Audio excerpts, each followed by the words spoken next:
বাবা কই তোমরা? আমার বাজারকে আমি কদিন পরে দেখছি। তুই কেমন আছো? শোনা ছেলে। ও দেন আপনার ব্যাগ। ও ব্যাগ না, আচ্ছা আপনার এসে 6,000 টাকা। ঠিক আছে। কি ব্যাপার, তুমি 6,000 টাকা দিয়ে প্রাইভেট কার আসছো? কিসের জন্য? বাসে আসতে পারলা না? আরে কি বলো, গাড়িতে আসবো তো কিসে আসবো? বাসে আসলে তো মাল সামান আমি কেমনে আনবো? আয় হায় রে, কি সর্বনাশা কামটা করছে। এই বিদেশ থেকে কি তুমি শুধু একা আসতেছো? এই গ্রামের আর মানুষ বিদেশ থেকে আসতেছে না? তারা বাসে আসে না? তোমার কিসের জন্য এই মালসা বানার জন্য এতগুলো টাকা নষ্ট করে প্রাইভেট কার আসতে হবে? বাসে আসতা, বাসে 500 টাকা গাড়ি ভাড়া নিত, 100 টাকা অটো ভাড়া দিতা, সুন্দর মতো এই লাগেজগুলা এই বাড়িতে দেওয়া যাইতো। তুমি কিসের জন্য এত টাকা খরচ করে প্রাইভেট কার আসতে গেছো? আহারে, আমি 6,000 টাকা দিয়ে 6 মাস বাজার করে খাইতে পারতাম, আর তুমি 6,000 টাকা একদিনে খরচ করে নিছো। বৌমা, দিন পর আমার পোলাটা বাড়িতে আইছে, তাড়াতাড়ি গয়না খাওয়াইবা, আর তুমি কিনা এই টাকার চিন্তা করতেছো? বৌমা, তোমার কি আমার পোলা লাগে একটু মা লাগতেছে না? বোমা, তুমি কেমন মানুষ? হ্যাঁ, আমার পোলাটা আরে এইখানে দাঁড় করাইয়া তুমি এই 6,000 টাকা দিছে, সেইটার লেগে তুমি জেরা করতেছ। আর এই টাকাটা তো আমার পোলাই বিদেশ থেকে কামাই করে আনছে। তুমি কোন জায়গার মধ্যে একটু পোলাটারে ঘরে নিয়ে যাইবা? দেখেন আব্বা, আপনি যদি আমার দুঃখের জিনিসটা বুঝতেন তাহলে এত কথা কইতেন না। এমনি 6,000 টাকা নষ্ট করে বাড়িতে আইছে, এটা শরবত খাওয়াইতেছে আমি তিনি দেশ। বাবা, তোর দেখে তো আমার কি শান্তি লাগতেছে।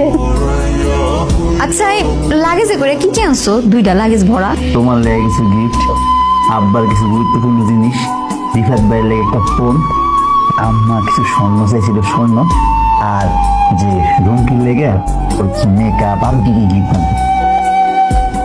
তুমি যেগুলো আনছো এ বাড়িতে কি কেউ জানে? লোক এখন জানাইছি সারপ্রাইজ, সবাই গিফট দিব, সারপ্রাইজ দিব। বুঝতে গেলাম, খুব ভালো করছো। কাউরে যখন কিছু জানাও নাই, কিছু জানানোর কোনো দরকার নেই। এগুলো যেমনি আনছো অমনি রাখবো। কি বলো তুমি এগুলা? তোমার মাথা ঠিক আছে? তাগরে গিফট আছে, তাগরে জানা মনে মানি তাগরে গিফট গুলো দিব? কোনো দরকার নাই, জীবনে বহুত গিফট দিছো, এখন গিফট না দিলে কিছু হইব না। এই 2 লাগেজ ভরা যা যা কিছু আছে সব আমি লুকায় রেখা দিব, কাউরে দিব না। ঠিক কো তুমি এগুলো উল্টা পাল্টা কথা? তোমার মাথা ঠিক আছে? এটা কোনো কথা? এতদিন পরে বিদেশ থেকে আইছি, সবাই যদি কিছু না দিয়ে গেলো মা ইজ্জত থাকবো? চাবিটা উড়ে গেছে, আল্লাহ রে। এই কি ব্যাপার, কই যাইতেছো? ও, একটু বাজার দিয়ে যেতেছি, অনেকদিন পর আসলাম, ভাবলাম বন্ধু বান্ধবের সাথে একটু দেখা করে আসি। তোমার মানি ব্যাগটা আমার একটু দাও তো। মানি ব্যাগ কেন? আরে দিতে কইছি দিবা, আবার মানি ব্যাগ কিসের জন্য? দাও। মানি ব্যাগ কেন আবার? ব্যাংকের থেকে টাকা তুলছিলাম। এত টাকা তুলছো কিসের জন্য?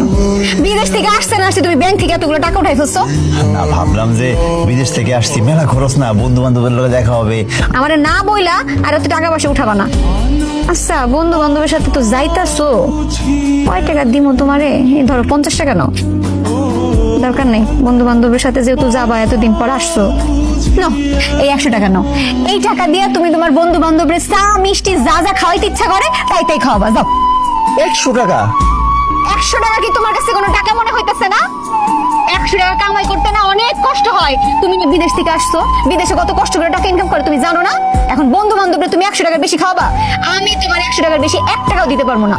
আর একটা কথা শুনে রাখো, এখন থেকে তোমার আমি বাজারের জন্য যে টাকা দিব, সেখান থেকে 20-50 টাকা যা বাঁচবো, এটা তোমার সারাদিনের হাত খরচ। আর আমার কাছে এত টাকা পয়সা যাবে না। এত টাকা পয়সা দিলে আর সংসার করা লাগবে না, সংসার চালানো কষ্ট আছে। রে মামা জাহিদ, কিরে জাহিদ মামা, কি অবস্থা? কেমন আছো? তো বিদেশ থেকে আইছস, কি খাওয়াবি আমাদের? ও, কি খাবি তোরা? চা খাবি? চল চা খাই। চা খামু? কি কয়, বিদেশ থেকে আইছস কাচ্চি খাবো আমরা? বন্ধু, কাচ্চি খাবি? আমার কাছে তত টাকা নাই রে। এতদিন পর বিদেশ থেকে আইছস আর কইতাছস টাকা নাই? এটা কোনো কথা? আচ্ছা, কত টাকা আছে তোর কাছে? 1,000 টাকা ধরবো? না, 1,000 টাকা নাই, আছে 100 টাকা আছে। কি 100 টাকা তোর কাছে? হ্যাঁ। তুই বিদেশ থেকে আইছস 100 টাকা নিয়ে ঘুরতাছস? তোর বেটা কি আর চা খামো, খাইলে কাচ্চি খাওয়াবি? তাই